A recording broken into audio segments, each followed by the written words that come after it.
It is Finance Friday. Good morning to Dave Skirman, retired from FirstOntario Credit Union.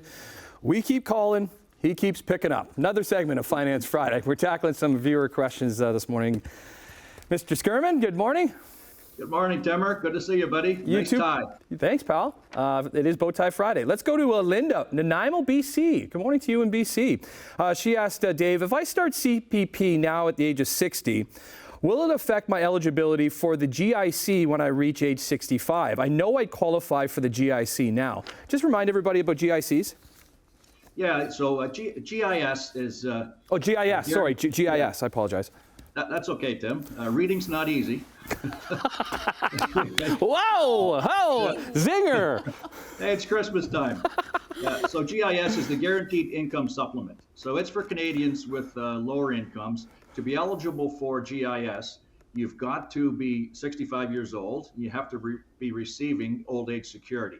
And 65 is the minimum age for old age security anyway.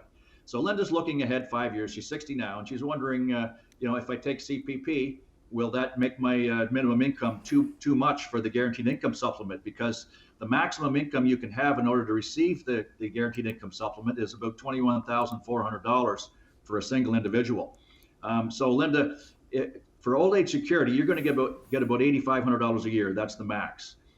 If you're 65, the average CPP is about $9,600. So you're under that $21,400 if you were 65 today. But keep in mind, if you take CPP today, you're going to lose 36% of what you would get at 65 because of the fact you're taking it early. So instead of that average of $9,600 that CPP provides on average to Canadians, that's about $6,000 to you. So keep in mind, if you really need the income today to take CPP early, then go ahead. If you don't, then you might want to wait and not lose that 36% on CPP. Because remember as well that old age security and GIS are government benefits. They're not guaranteed. They could change any time. CPP is a pension plan, and that is guaranteed. So just take that into account. Okay.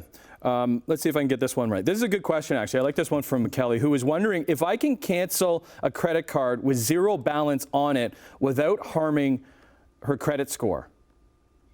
Yeah, so it is a little confusing, and Kelly says there that the internet's a little confusing. Well, don't believe everything you read on the internet as well, but believe everything you hear on Finance Friday on CHCH TV with Tim Bolin.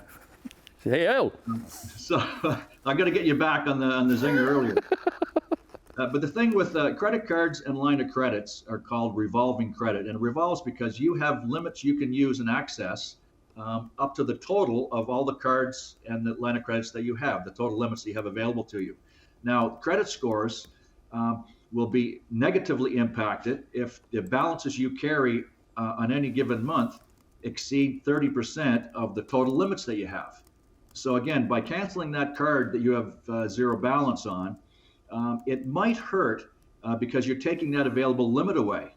So if you carry balances and they exceed 30% of the remaining limits you have, taking into account you're canceling that card, then it could hurt. But if you carry low balances or you don't carry hopefully any balances at all, then it won't hurt your credit score at all. Okay.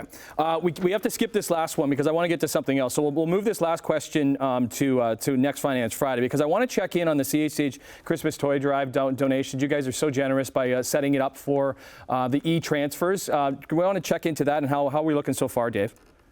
Yeah, well, we just barely started, Tim. It's only a few days, and we're already up to $5,000 thanks to the generous contributions of CHCH viewers.